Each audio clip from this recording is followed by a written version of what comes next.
খাওয়া কোষগুলোকে খেতে খেতে 30 দিনে পোড়াটা সাবাড় করে ফেলে। 30 দিন যদি একাধারে খেতে থাকে, ওর শরীরে অতিরিক্ত আর একটা কোষও বাকি থাকে না। তার মানে কোষ যখন অতিরিক্ত নেই, আপনি ক্যান্সার থেকে বেঁচে গেলেন, আপনি টিউমার থেকে বেঁচে গেলেন। চিন্তা করছে এই তথ্যটা পৃথিবীর কোন ধর্মে আছে কিনা দেখি। 4500 ধর্মীয় গ্রন্থ দুনিয়ায় আছে এখন। উনি সবগুলো একটা একটা করে মিলিয়ে না, কোন গ্রন্থে এই তথ্য নেই। সর্বশেষ মুসলমানদের ধর্মীয় গ্রন্থ কোরআন, এইটা তিনি পেয়েছেন। পাবার পরে দেখেন যে এখানে আছে 30 দিন আল্লাহর বান্দারা 1 বছরে না খেয়ে থাকবে। এই তো পেয়েছি আমি যা মনে করেছিলাম। 13টা বছর আমি গবেষণা করে যা পেয়েছি, মুসলমানদের ধর্মীয় কিতাবে এটা অনেক আগেই দেওয়া আছে। আল্লাহ পাক যে বলেন তাসামু খায়রুল লাকুম ইন কুনতুম তা'লামুন, অবশ্যই রোজা রাখলে তোমাদের উপকারী হবে যদি তোমরা এটা বুঝতে পারো। যেহেতু বিজ্ঞানী এখন বুঝেছে, এই তথ্য আমরা পেয়ে গেছি, এজন্য ফামাং শাহিদা মিনকুমুশ শাহরা ফালিয়াসুম, তোমাদের ভেতরে কেউ যদি রোজার মাস একবার পেয়ে যায়, আল্লাহ বলেন অবশ্যই সে যেন রোজা রাখে। এটা কিন্তু গত বছর যারা আদায় করেছে, এবছরে অনেকে কবরে চলে গেছে। এবছর আমরা যারা কালকে থেকে পেতে যাচ্ছি, খেলায় খেলায় নষ্ট করেন না, রোজাটা অবশ্যই আপনি রাখবেন। অনেক গরিব মানুষ আছে বলে হুজুর আমারও রোজা রাখা লাগবে, আমি ভ্যান চালাই। আরে বেটা, অভাবী মানুষের অভাব দূর করার জন্যই তো রোজা দরকার। কারণ রোজার দ্বারা আল্লাহ যেটা মানুষকে তৈরি করে দিতে চায় তার নাম কি? তাকওয়া। বলেন বলেন, আরো জোরে বলেন। কোরআনে কারিমের সূরা বাকারার 183 নম্বর আয়াত আমরা পড়েছিলাম। এদিকে তাকান। রব্বুল আলামিন বলেন ইয়া আইয়ুহাল্লাযীনা আমানু কুতিবা আলাইকুমুস সিয়াম, ওহে যারা ঈমানের দাবি করো তাদেরকে বলছি আমি কিন্তু রোজার বিধানটা লিখে দিলাম। কি করলাম? পৃথিবীর কোন বিধান আমি লিখে দিলাম এমন কথা কোরআনে আপনি পেয়েছেন? আরেকটা আছে, কুতিবা আলাইকুমুল কিসাস, কিসাসের বিধান লিখে দিলাম। কুতিবা আলাইকুমুল কিতাল, কিতালের বিধান আমি লিখে দিলাম। এই দুইটা ছাড়া পুরা কোরআনে আমি কোন বিধান আল্লাহ লিখে দিয়েছেন পাইনি। হ্যাঁ পেয়েছি, ওগুলো আল্লাহ ফরজ করেছেন। এজন্য সেখানে ফারদ ওয়াজ পাবেন, ফারদুন। কিন্তু রমজানের ব্যাপারে আল্লাহ কথা বলতে গিয়ে বলেন কুতিবা আলাইকুমুস সিয়াম, আমি কিন্তু লিখে দিলাম সিয়ামকে। আজকের এই জমিনটা যদি আমি সভাপতি সাহেবকে বলি যে স্যার আপনাকে আমি দিয়ে দিলাম, কোন দাম আছে আমার এই কথার? বলেন বলেন। যদি এটা সই স্বাক্ষর করে দলিল করে স্ট্যাম্প করে বলি এই যে নেন, এ জমির দাম এখন 1 বিঘা 20 লাখ, এই কথা বলে দেখেন। ব্যক্তি তো একই, আগে দিয়েছিলাম মুখে মুখে, এখন আমি দলিল করে লিখে সই স্বাক্ষর করে দিয়ে দিলাম, দাম হয়ে গেছে আকাশ আর পাতাল। আগেরটা কোনো মূল্যই ছিল না, পরেরটার মূল্য 20 লাখ। কথা বলেন ঠিক কিনা? রব্বুল আলামিন বলেন আমি রোজা তো তোমাদের জন্য ফরজ করেছি ফারদ ওয়াদ দিয়ে না, কাতাবা দিয়ে। আমি কিন্তু লিখে সই স্বাক্ষর করে দিয়েছি। এত দামি বিধান এটা আমি আল্লাহর কাছে। পৃথিবীর অন্যান্য বিধানগুলো আমি দুনিয়ায় নাজিল করেছি জিবরাইলকে দিয়ে, আর রোজাটা নাজিল হয়নি, এটা আমি আল্লাহ নিজে আমার রাসূলকে আরো সে নিয়ে উপহার দিয়েছি। বিশ্বনবী মুহাম্মদুর রাসূলুল্লাহ 50 ওয়াক্ত নামাজ পেয়েছিলেন। ভালো করে শুনবেন, আমি বলার জন্য বলছি, শোনার জন্য শুনবেন না, এখানে কিছু নেওয়া লাগবে। 50 ওয়াক্ত নামাজ পেলেন তিনি, 6 মাস রোজা পেলেন, আনন্দে আসছিলেন। প্রতিমধ্যে হযরতে মুসা নবীর সাথে দেখা। হযরতে মুসা ডাক দিয়ে বলেন ইয়া রাসূলুল্লাহ, আপনার মর্যাদা আমার চাইতে বেশি, কিন্তু অভিজ্ঞতা আপনার চাইতে আমার বেশি, কারণ দুনিয়ার জীবন আমি পার করে এসেছি। আপনি তো জানেন না বাস্তবতা কি। আপনার উম্মতের যা অবস্থা, 60-70 বছরের বেশি ছাতা বাঁচে না। আর আমার উম্মত 1500 2000 বছর হায়াত পেয়েছে। ওরা পাহাড় কেটে বাড়ি বানিয়েছে, এত শক্তিশালী ছিল। একমাত্র একটা রোজা ছিল বছরে, আর একটা মাত্র নামাজ ছিল এক ওয়াক্ত সারা দিনে। তাই আমার উম্মতরা পড়তো না। আর আপনার উম্মত এত ওয়াক্ত নামাজ দিয়েছে, 6 মাস রোজা, আর আপনি আনন্দ করেন, পারবে না। আপনি যান আল্লাহকে একটু কমান। উনি 1 বার 2 বার 3 বার 4 বার 9 বার ফেরত পাঠিয়েছিলেন। প্রতিবার 5 ওয়াক্ত করে আল্লাহ কমিয়েছেন 5 নং 45 ওয়াক্ত। হযরত মুসা বললেন না, হবে না, আরেকবার যান। বিশ্ব নবী বলেন, হে ভাই মুসা, কি বলেন আপনি? আল্লাহ আমারে দিতে চান আর আপনি বলেন কমান। আমার লজ্জা করছে, আমি আর যেতে পারবো না। আমার উম্মতের ব্যাপার আমি জানিও, পড়বে কি না পড়বে আমি দেখবো, আমি আর যাব না। সঙ্গে সঙ্গে জিবরাইলকে ওই জায়গায় পাঠিয়ে দিয়েছিলেন। তখন তিনি 6ষ্ঠ আকাশে আছেন। রব্বুল আলামিনের ফেরেশতা জিবরাইল এসে বলে, ইয়া রাসূলুল্লাহ, আল্লাহ আমাকে পাঠিয়েছেন 2টা বিষয় জানানোর জন্য। 1 নম্বরে, আল্লাহ যেহেতু সিদ্ধান্ত নিয়ে রায় দিয়েছেন, অতাম্মাত কালিমাতু রাব্বিকা সিদকাও ওয়া আদলা লা মুবাদদিলা লিকালিমাতিহি ওয়া হুয়াস সামিউল আলিম। বলেন আল্লাহু আকবার। সূরা আনআম 115 নম্বর আয়াত। খুব ভালো করে খেয়াল করবেন, এখনই সেই শিক্ষাটা আসবে। এটা নিয়ে বাড়ি যাওয়া লাগবে, শুধু এসেছেন চলে যাবেন না। এই জন্য আমি মাহফিল করি না। আমি কিছু দেব এমন যেটা কোরআন হাদিসের সাথে মিলে গেলে আপনাকে নিয়ে বাড়ি যাওয়া লাগবে। কথা বলেন না কেন? এখানেই রেখে চলে যান, তাহলে আপনার ওয়াজ শুনতে আসার দরকার কি? বলেন তো, বাড়ি নিয়ে যাবেন কিনা? হ্যাঁ, বাড়ি নিয়ে যাবেন না? আওয়াজ পাওয়া যাচ্ছে না। যাবেন? রব্বুল আলামিন 1 নম্বরে বলেন, আমার কোরআনে যত তথ্য আছে সব সত্য। 2 নম্বরে যত তথ্য আছে সব ইনসাফপূর্ণ। 3 নম্বরে আমার কথা কোনোদিন রদ বদল হবে না, পরিবর্তন হবে না। আল্লাহর কথা যেহেতু পরিবর্তন নেই, আপনি বারবার এসেছিলেন, এই জন্য আপনার কনসিডারের কারণে আল্লাহ কমিয়ে দিয়েছেন। আল্লাহ যেহেতু ওটা লিখে ফেলেছেন একবার, ওটার পরিবর্তন রদ বদল হয় না। আপনার উম্মতদেরকে বলে দেবেন, যদি তারা 5 ওয়াক্ত নামাজও সঠিকভাবে শিক্ষা নিয়ে পড়তে পারে, আর 1 মাস রোজা যদি হক আদায় করতে পারে, আল্লাহ পাক তাদেরকে 6 মাস রোজা রাখা 50 ওয়াক্ত নামাজ পড়ার সওয়াব দিয়ে দেবে। সেই উম্মত আমরা, সেই রোজা আমাদের সামনে।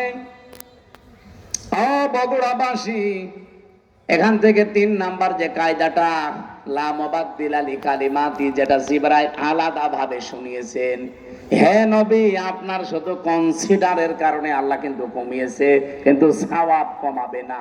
যদি 5 ওয়াক্ত হক আদায় করে পড়তে পারে, রোজা রাখতে পারে, আমি আল্লাহ ওইটাই রাখবো যেটা আগে দিয়েছিলাম। কারণ আল্লাহর কথায় কোনো পরিবর্তন, জোরে বলা লাগবে, আল্লাহর কথায় কোনো পরিবর্তন। কিন্তু বাংলাদেশের এমন এমন রায় আমরা 15 বছরে দেখলাম, যেটা পরিবর্তন অলরেডি হয়। কথা বলছে না কেন? এটিএম আজহারুল ইসলামের রায় দিয়েছিল যারা, শুনলাম নাকি কিয়ামত হয়ে গেলেও পাল্টাবে না, অথচ 3 দিন আগেই পাল্টিয়ে গেছে। এখন কিন্তু মঞ্জুর হয়েছে, উনি রিভিউ করতে পারবে, উনি শুনানি করতে পারবে। তার মানে এতদিন যা রায় ছিল, বোঝা যাচ্ছে এগুলো সব মিথ্যা।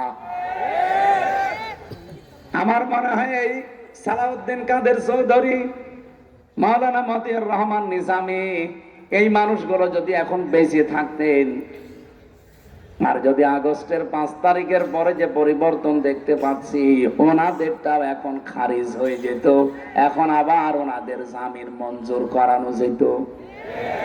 হ্যাঁ, কিছু বদনসিব মানুষ আছে যাদের ভাগ্য খারাপ, এই মানুষগুলো এখন আরম্ভ করেছে এই 25 তারিখের পর থেকে, যে না, ওনার সাজা হয়ে গেছে, ওনার মঞ্জুর করা ঠিক হয়নি। সাজা হয়ে গেলে যদি তার এটা আপিল ডিভিশনে মঞ্জুর করা ঠিক না হয়, তার এক জিয়া সাহেবের 9 বছর সাজা হয়েছিল, তার স্ত্রীর 3 বছর সাজা হয়েছিল। এই কথা বলছে না কেন? খালেদা জিয়ার 6 বছর সাজা হয়েছিল। কেন তাদেরকে সাজা থেকে মুক্ত করে মুক্ত জীবনে তাদেরকে ফিরিয়ে দেওয়া হবে? ওনাদের মামলা ইনাদের মামলা, সাজা তো সবারই এক। আপনি কেন পক্ষপাতিত্ব করেন? এই কথা যদি কেউ বলে, আল্লাহর অভিশাপ তার উপরে, তার বিবেক বুদ্ধি সব মারা গেছে। সালাউদ্দিন কাদের চৌধুরী চট্টগ্রামের, উনি বেঁচে থাকলে এখন মুক্ত জীবনে ফিরে আসতে পারতেন।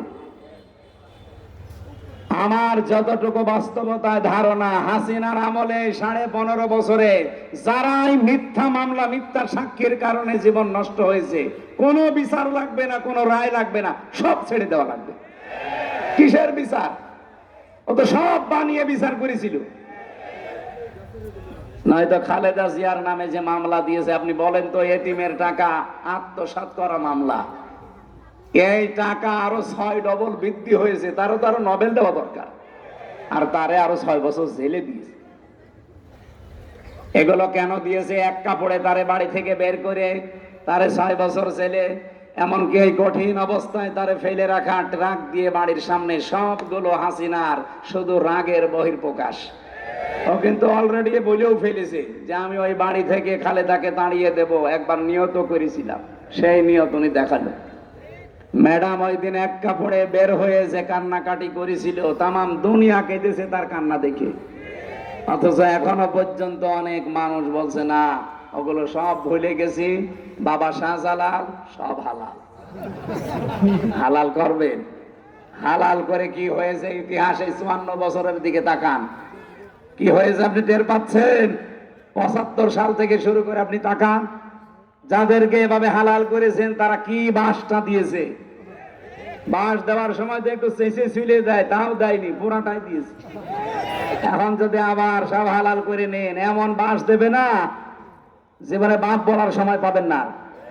সুতরাং আল্লাহ যখন অলরেডি একটু সময় করে দিয়েছে, একটু দেখার চেষ্টা করেন বাংলাদেশে আল্লাহর বিধানটা কায়েম হলে কেমন দেখা যায়।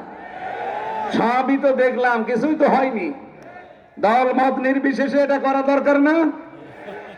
50 ওয়াক্ত নামাজ দিয়েছিল, 50 ওয়াক্ত নামাজ শুধু পড়ার জন্য আল্লাহ দেয়নি, বলেছিল নামাজ কায়েম করবা। এজন্য পড়া কোরআন শরীফের ভেতরে এক জায়গায় আছে মাত্র নামাজ পড়ার কথা। কয় জায়গায়? কোন জায়গায়? ফাসাল্লি রাব্বিকা, ফাসাল্লি পর্যন্ত ঠিক আছে। বাংলাদেশ বহু মানুষ নামাজ পড়ে, কি করে? হয়তো লোক দেখানোর জন্য, ভোট পাওয়ার জন্য, অথবা মানুষ যেন বলে যে না লোকটা নামাজি, এই জন্যে কথা বলে না কেন? কিন্তু এর পরের শব্দ কি? ফাসাল্লি রাব্বিকা। শুধু নামাজ পড়লেও হবে না, রবের জন্য পড়া লাগবে। আর যারা রবের জন্য নামাজ একবার আরম্ভ করে, আপনি দেখবেন তামাম দুনিয়া একদিকে, তার নামাজ আপনি বাদ দিতে পারবেন না। আমি আমার রিমান্ডে দেখেছিলাম, আমার সামনে দিয়ে যে লোকটাকে নিয়ে গেল, তার এই নখ তুলেছি, বলছিল যে হামজা ভাই, আমাকেও নিয়ে গিয়েছিল ওই মেশিন গুলো দেখাতে, আমার তোলেনি কিন্তু নিয়েছে। ডিএম আমাকেও দেখিয়েছে, এরকম একটা চেয়ারে বসিয়ে দেয়, হাতের সাথে পায়ের সাথে বেল লাগিয়ে দেয়, গলার সাথে একটা ক্লিপ লাগিয়ে দেয়,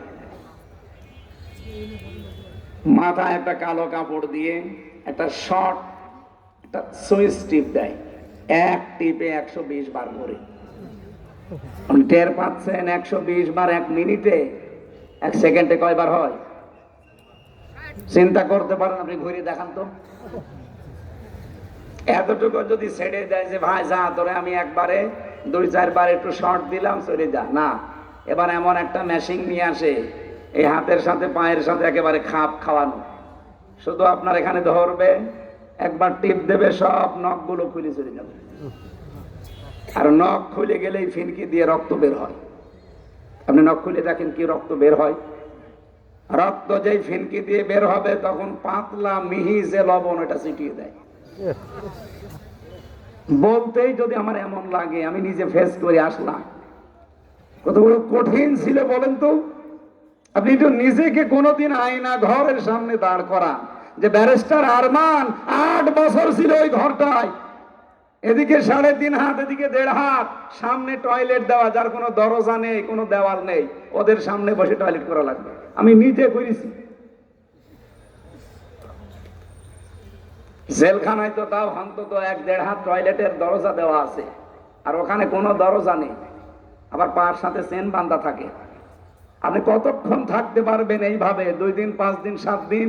ওটা লোক 8 বছর কাটিয়েছে, 10 বছর কাটিয়েছে আমান আজমি ভাই। এখনো পর্যন্ত অনেকে জালেমের সাফাই গায় আর বলে না এটিএম আজহারুল সাজা প্রাপ্ত মানুষ, ওনারে মামলায় জামিন দেওয়া হবে কেন? ওরে জবাই করা দরকার শয়তান। হাসিনার আবার মামলা কিসের? ও তো যা করেছে সব রাগে পড়ে ওর বাবার ওই হত্যার প্রতিশোধ নেওয়ার জন্য। ওর বাবার নাম শুনলে আজ পর্যন্ত কোন মানুষ এ কথা বলেছে যে শহীদ বঙ্গবন্ধু? না, আমি পাইনি। কিন্তু আপনাদের বগুড়ার সন্তান শহীদ জিয়া নাম শুনলে মানুষ আগে শহীদ বলে কেন? এমনি এই শব্দটা তো খেলাচোরা জিনিস না যে যাত্রার নামের সাথে লাগিয়ে দেবেন। শহীদ হওয়া কত বড় দামি জিনিস আল্লাহর কাছে জানেন? শহীদরা মরে গেছে কথা বলাও নিষেধ, শহীদরা মরে গেছে ধারণা করাও নিষেধ। কত দামি শব্দ! এই জন্য আমরা শহীদ বঙ্গবন্ধু আজ পর্যন্ত কারো মুখে শুনি না, কেউ বলেও না। এতটুকু বলে যে ওনারে ওইভাবে মারা ঠিক হয়নি, ওনারে টুকরো টুকরো করার দরকার ছিল। কিন্তু শহীদ জিয়ার নাম শুনলে আপনি বলেন, নাম শুনলে আগে মানুষ শহীদ বলে। উনি যে কাজটা করে দিয়েছিলেন আরাফাতের ময়দানে, ওনার জীবনে কি কবুল হবে না হবে আমি জানি না, তবে এই কাজটা আমার মনে হয় আল্লাহর ভালো লেগেছে। লক্ষ লক্ষ মানুষ সেখানে যে ছায়ায় আশ্রয় পায়, আমি নিজেও সে আশ্রয়ে ছিলাম ছায়ায়। মন থেকে এমনি দোয়া আসে, আল্লাহ এই ছায়াটা যিনি দিলেন তৈরি করে, তার মাথার উপর তোমার কুদরতের ছায়া তুমি দিয়ে দিও। আরাফাতের ময়দানে হাজিদের দোয়া আল্লাহ ফেরত দেয় না, কবুল হয়। লক্ষ লক্ষ হাজিরা এই দোয়া করে শুধু এই নিম গাছের জন্য, কবুল হবে না? আমিও মন থেকে লোকটার জন্য শ্রদ্ধা এবং সম্মান নিয়ে দোয়া করি, আল্লাহ যেন শহীদ জিয়াকে শহীদ হিসাবে কবুল করে এবং তাকে যেন মাফ করে দেন। বলেন আমিন। এই জিয়া পরিবারটা আপনারা জানেন একটা মাজলুম পরিবার। তার একটা ছেলেকে মেরে ফেলেছি, বউটাকে জেলে রেখেছিল, একটা ছেলে তো বাইরে। কত বড় কঠিন পরিস্থিতি পার করলো, অথচ এই দলের ভেতরে এখন বাম আর রাম 2 গ্রুপ হয়ে একটা অলরেডি দাদা বাবুদের সাথে বাবা শাহজালাল সব হালাল করার চেষ্টায় আছে। আর একটা গ্রুপ যেটা ডানপন্থী, এরা এত কঠোর, কোন ভারত না কোন পাকিস্তান না, এই দেশ চলবে আমাদের নিজেদের ভোটে, আর আমরা এইটা চাই। এদেশের মাতব্বরি কোনো ভারত না, কোনো চীন না, কোনো পাকিস্তান না, কোনো সৌদি আরব না, এখানে চলবে আমাদের মন মতো। যেহেতু 96% মুসলমান এখানে আমরা বাস করি, আমরা আল্লাহর গোলাম পরিচয় দেই, সুতরাং আমরা আল্লাহর বিধান এখানে চাই।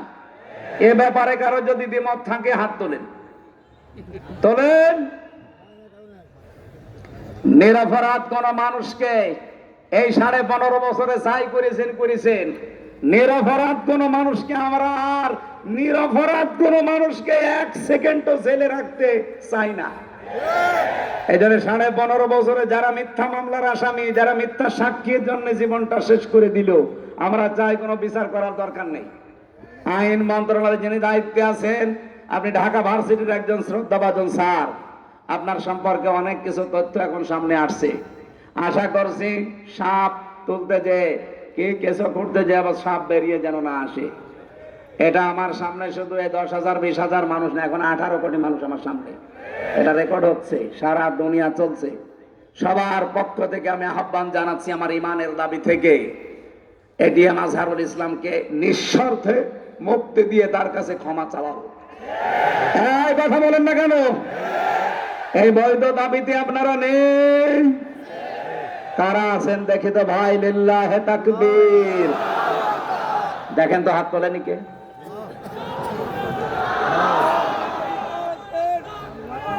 আলহামদুলিল্লাহ।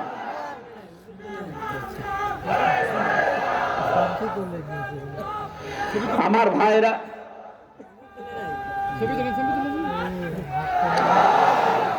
আমি কিছু রাখবে না সামা, আমি কথা তুলেছিলাম লা মুবাদদিলা লিকালিমাতিহি, আল্লাহর কালামের কোনো পরিবর্তন নেই। বাংলাদেশের কালামগুলো যে পরিবর্তন এখন হয়ে গেল, এটার দ্বারা আজ আন্তর্জাতিক যে বিচার ব্যবস্থা আছে কি কি পরিগণিত হচ্ছে এই দেশটা আপনি বলেন। সারা বিশ্ব থেকে দেখেন ধিক্কার আসবে যে এই যে বানানো বিচার ব্যবস্থা ট্রাইব্যুনাল সবগুলো একজনের আদেশে চলেছে, আর ওনাকে আদেশ দিয়েছে ওনার দাদারা। কথা বলেন না কেন? কি মান থাকলো দেশের? আমাদের দেশটা ডুবিয়ে ফেলেছে একেবারে। সারা দুনিয়া থেকে এখন কিন্তু কথা অলরেডি আসতেছে যে তাহলে এটিএম আজহারুল ইসলামকে যদি সত্যি এখন রিভিউ মঞ্জুর করে, তাহলে এর আগের গুলো ওই রকমই ছিল। এটা তো সব দেখছি বানানো, বানানোই ছিল। ট্রাইব্যুনালও বানানো, বিচারপতিও বানানো, সাক্ষীও বানানো, প্রসিকিউটর বানানো। এই কথা বলছে না কেন? যিনি বাদী মামলার তিনিও বানানো। কারণ যাদেরকে সাক্ষী দেওয়ার জন্য নিয়েছে, শুনলাম নাকি একজন সাক্ষীর বয়স, উনি জন্মই নিয়েছে 1974 সালে আর সাক্ষী দিয়েছে 1971 সালে। তার মানে পেটের ভেতরেও আসে নাই, তখনই সাক্ষী দিয়ে ফেলেছে। এটা যে পুরা একটা বানানো শখ ছিল, এ দেশের মানুষ এখন একেবারে 100% বুঝে ফেলেছে। আল্লাহর নবীর এই হাদিস থেকে যে বর্ণনা দিচ্ছিলাম, 6 মাস রোজা কিন্তু লিখিত ছিল। কোন রদ বদল আছে? বলেন বলেন। আল্লাহ পাক বলেন আপনার উম্মতদেরকে আপনি দ্বিতীয় এইটা জানাবেন, সত্যি ওরা যদি 1 মাস হক আদায় করে রোজা রাখতে পারে, আমি আল্লাহ পাক গ্যারান্টি দিলাম 6 মাস রোজা রাখার পুরা সওয়াব আমি দিয়ে দেব। এখন হক আদায় করে এই রোজাটা কি? বিশ্বনবী বলেন মান সামা রমাদানা ঈমানা ওয়া ইহতিসাবান গফিরা লাহু মা তাকদ্দামা মিন যামবি। এদিকে তাকান, এখানে শিক্ষা আছে। যে ব্যক্তি রোজা রাখে রমজান মাসে ঈমান এবং ইহতিসাবের সাথে, এটা কি? দুইটা বিষয় হাদিস আমরা সেই জন্মের পর থেকে শুনেছি, কিন্তু কোনোদিন চিন্তা ভাবনা করেছেন এখানে কি দিয়েছেন আল্লাহ।